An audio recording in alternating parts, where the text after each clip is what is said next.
అంబేద్కర్ కోనసీమ వైసీపీలో కీలక పరిణామం చోటు చేసుకుంది. 30 ఏళ్లుగా ప్రత్యర్థులుగా ఉన్న ఇద్దరు నేతలు పిల్లి బోస్, తోట త్రిమూర్తులు ఒకే వేదికపై కనిపించారు. రామచంద్రాపురం నుంచి వైసీపీ తరపున పిల్లి బోస్ కుమారుడు సూర్యప్రకాష్ పోటీ చేయనున్నారు. దీంతో పిల్లి ఫ్యామిలీకి మద్దతుగా ఆత్మీయ సమావేశం ఏర్పాటు చేశారు తోట త్రిమూర్తులు.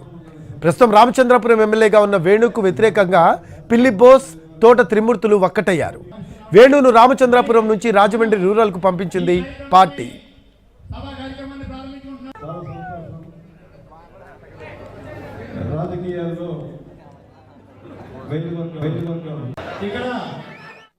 మొట్టమొదటి మరి రామచంద్రపురం నియోజకవర్గంలోనే కాదు, తూర్పుగోదావరి జిల్లాలోనే కాదు, చాలా అరుదుగా జరుగుతుంటాయి.